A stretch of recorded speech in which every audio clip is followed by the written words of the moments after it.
I've been hard at work recreating popular clips from Cave Spider Roller Coaster in real life. Today we are off to the races because today we are building a roller coaster track made of actual slime blocks. And it's time to find out if a cave spider can actually pull us up an inclined rail. This animation clip is pretty easy to recreate. We will just need a few slime blocks and some redstone to power them. Now we can start to build the track. For this first part, I thought it would be best to stack the slime blocks on top of each other and then use fences to keep them together. The fences look great for this black slime. I think they really sell the look. Now let's move on to the main attraction, the Cave Spider roller coaster car. I'm going to start by making the tracks that the cave spider will walk along. These little bits of track will be made out of powered rails, and every single one of them now have to be individually powered with redstone. This isn't too hard, but it is a little bit time consuming. I built the first section of track and my very first test was a success.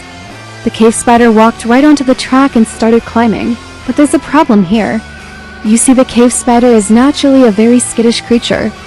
It gets scared very easily and usually runs away when I try to get too close, so controlling where it goes is a challenge.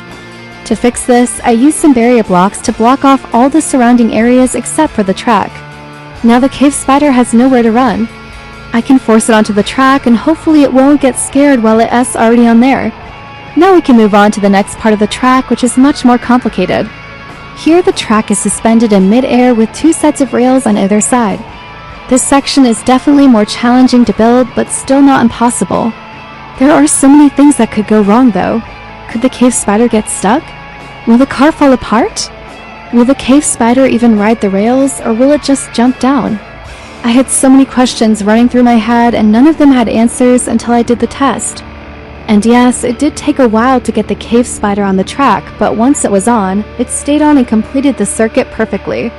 At this point I knew that I had to show off how well this works to my friend Orion because he was the one who gave me the idea in the first place.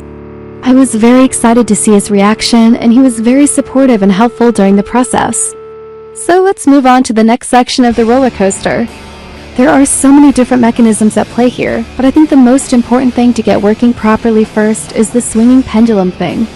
The way this works is that a piston extends out, hits the block in front of it, and then retreats back into its hole. Once the piston is fully retracted, another piston takes its place and pushes the block forward, completing the circuit. Then the whole thing reverses. I tested the mechanism in a smaller scale and it worked perfectly, so I applied it to the larger project. It took a lot longer than expected, but eventually it was done. I placed the cave spider onto the track and got ready for the test.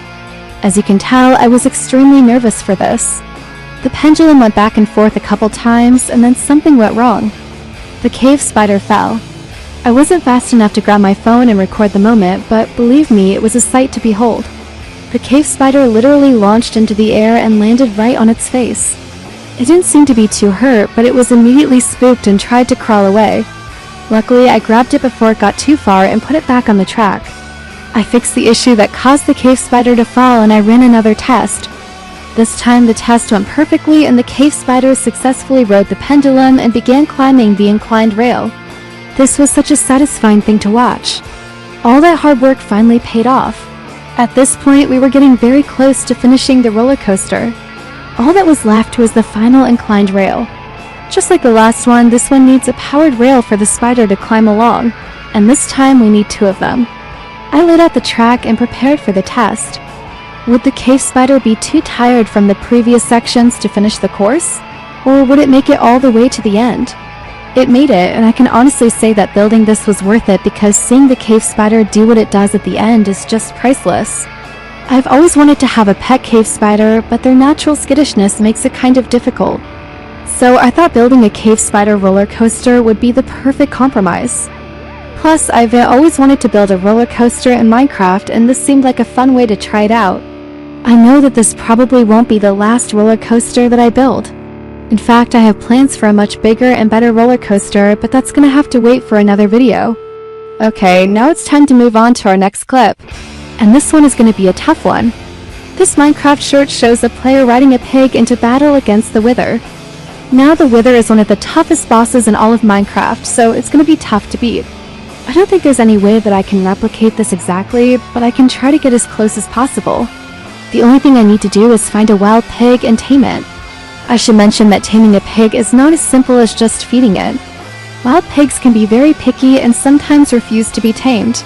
So it may take a few attempts, but eventually I was able to find a pig that would take the apple. The next step is to put a saddle on the pig. I knew this was going to be hard, but I didn't realize how hard it was until I tried. Pigs are very slippery and the saddle kept falling off. Finally, after about 20 minutes, I was successful. I rode the pig into the portal and everything went black. When I loaded back into the world, the pig was gone and so was my stuff. So I had to start over again.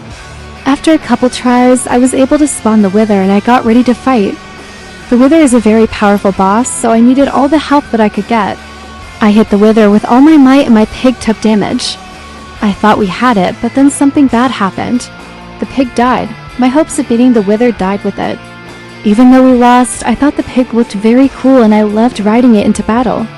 Our last Minecraft short is a parkour clip, and it looks like a lot of fun. I can't wait to try it out. Okay, now it's time to start building. We're gonna start by building the mountain that the parkour course is on. I'm using a combination of snow and stone to make it look realistic. I also added some dirt to make it look like there's vegetation growing out of the stone. Next, we're gonna build the trees. I am using a new tree building method that I learned, and it is a lot easier than the normal way. I also added some leaves to the trees and some vines hanging down the mountainside. I think it's starting to look good. So let's move on to the next part, the parkour course. I'm going to build a very similar course to the one in the short. I want to make it challenging but also fun to play on. I think it turned out great and I can't wait to see how good I can get at it.